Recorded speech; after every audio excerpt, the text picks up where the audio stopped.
ప్రముఖులు ప్రభారీలు మరియు గవర్నర్ యొక్క సమావేశాలు ఏర్పాటు చేసుకున్నారు. అధ్యక్షులు గౌరవనీయులు రామచంద్రరావు గారు మరియు కేంద్ర మంత్రివర్యులు ప్రధానమంత్రి చంద్రశేఖర్ గారు, జాతీయ కార్యవర్గ సభ్యులు వెంకటపాటి మోహన్ రావు గారు సమావేశాన్ని ఉద్దేశించి ముందుగా రాష్ట్ర అధ్యక్షులు రామచంద్రరావు గారు మాట్లాడుతూ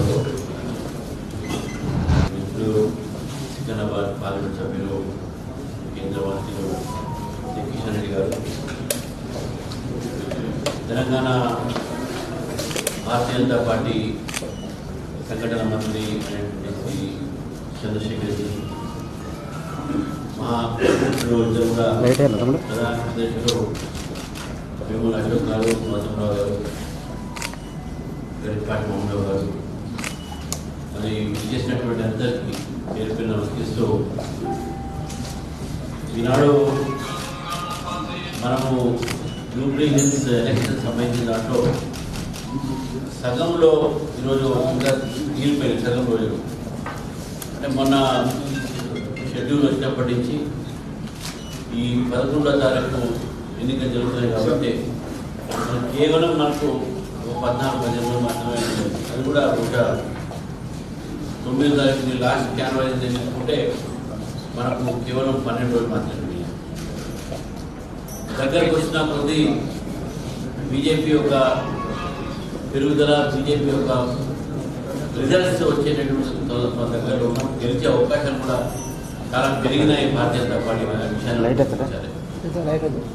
గత కొన్ని రోజులుగా కార్యకర్తలు చాలా కష్టపడుతూ ఉన్నారు.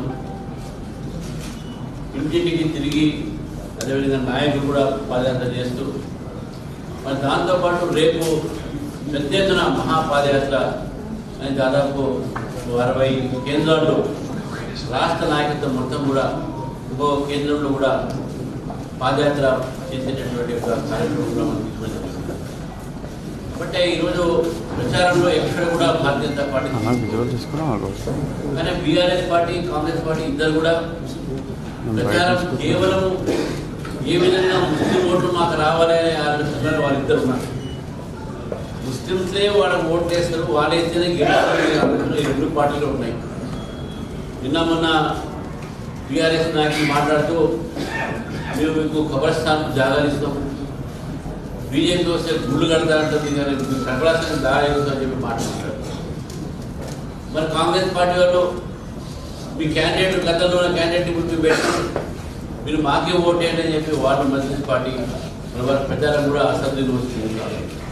కానీ స్పష్టంగా ఈరోజు జూబ్లీహిల్స్లో ఎంఐఎంకు భారతీయ జనతా పార్టీ మధ్యన పోటీ ఉందని చెప్పేసి మన కృష్ణరెడ్డి గారు చెప్పారు. ఈరోజు మనం చెప్తున్నాం, ఇది వాస్తవం కూడా. కాబట్టి దాన్ని దృష్టిలో పెట్టుకొని జూబ్లీహిల్స్ ప్రజల్ని అపరిమతం చేయాల్సిన అవసరం ఉన్నది. ఆ అపరిమతం ఏంటంటే, మీరు వేరే పార్టీలకు ఓట్లు వేసి మీరు బీజేపీ నాయకులు చేస్తే మజ్లిస్ పార్టీకి 7 సీట్లు నుంచి 8 సీట్లు అయింది. దయచేసి హైదరాబాద్లో మజ్లిస్ ఒక ఏవైతే వాళ్ళు చేస్తున్న అరాచకాలు ఉన్నాయో దాన్ని ఆపాలంటే బీజేపీకి తీసుకొని రావాలి. ఈ ఆలోచన, ఈ యొక్క ఆలోచన భావన ఈరోజు జూబ్లీహిల్స్ ప్రజలు వచ్చేసింది. చాలా మంది అన్ని వర్గాలు, ప్రతి ప్రాంతం నుంచి వచ్చినటువంటి ఒక వ్యక్తులు కూడా ఈరోజు బీజేపీకి గెలిపిస్తామనే ఆలోచన ఉన్నారు. మన రోజు మేము జూబ్లీహిల్స్ చూస్తా ఉన్నాం. మరి ఎందుకు ఆ పరిస్థితి ఎట్లుంది?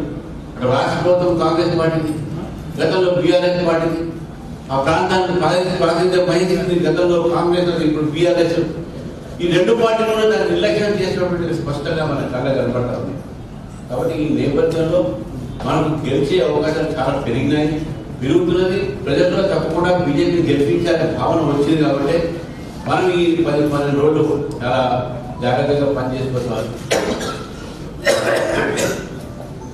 అవసరం ఉంది. కాబట్టి మనం ఆ దిశలో అందరం కూడా పనిచేయాలి అనే దిశలో ఈరోజు ఈ కార్యక్రమాన్ని ఇక్కడ మనం పెట్టుకోవడం జరిగింది.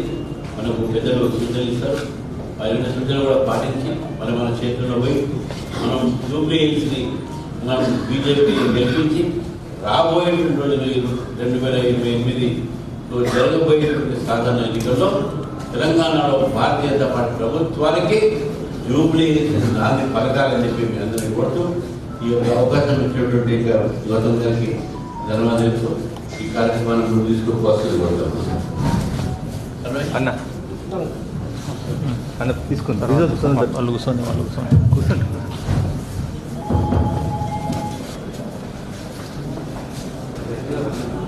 माता की भारत माता की